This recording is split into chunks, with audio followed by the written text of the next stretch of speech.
बहुत समय पहले की बात है।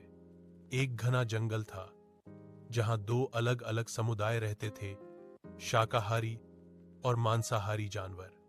इस जंगल पर राज करता था बाघ वीरेंद्र, जिसे अपनी ताकत और क्रूरता पर बहुत घमंड था। उसके मंत्री थे काला सियार, जो चालाकी और झूठ में माहिर था। जंगल में नियम तय थे। मांसाहारी जानवर सिर्फ तय इलाकों में शिकार करेंगे और शाकाहारी जानवरों को बिना वजह नुकसान नहीं पहुंचाया जाएगा। यह समझौता हाथी महाराज की मौजूदगी में हुआ था, जो शाकाहारी जानवरों के मुखिया थे। लेकिन कुछ समय बाद ही जंगल में अजीब घटनाएं होने लगीं। हर दूसरे दिन कोई न कोई हिरण, बकरी या खरगोश गायब हो जाता। कोई खून, कोई पंजों के निशान, कुछ भी नहीं मिलता।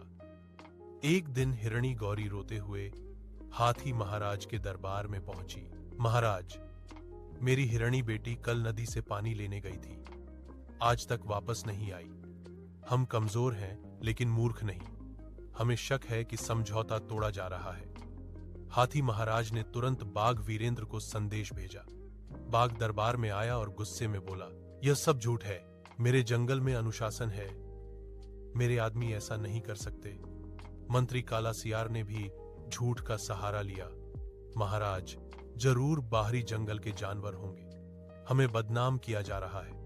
हाथी महाराज ने शांति बनाए रखते हुए कहा, ठीक है, लेकिन अगर यह धोखा निकला तो परिणाम गंभीर होंगे।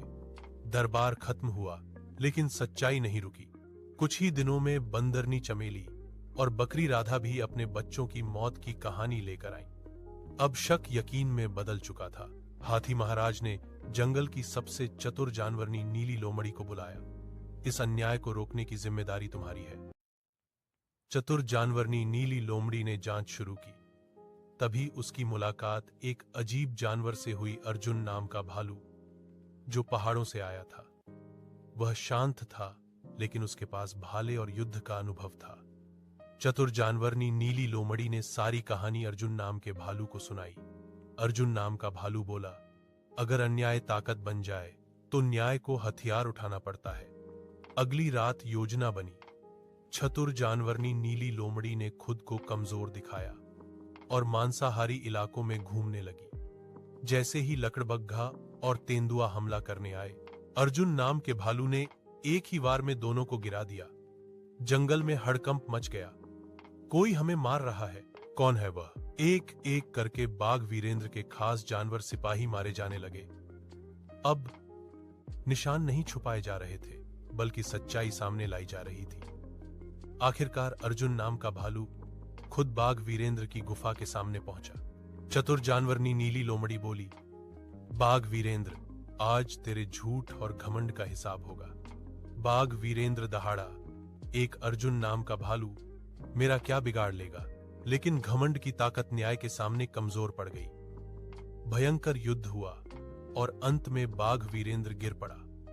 उसके गिरते ही जंगल में सन्नाटा छा गया और फिर शांति। हाथी महाराज ने अर्जुन नाम के भालू से कहा, तुम हमारे राजा बनो। अर्जुन नाम का भालू मुस्कुराया। न्याय करने वाला राजा नहीं बनता, वह सिर्फ रास्ता दिखाता है। और यह कहकर अर्जुन नाम का भालू जंगल छोड़कर चला गया। उस दिन के बाद जंगल में नियम सिर्फ लिखे नहीं गए, निभाए भी गए।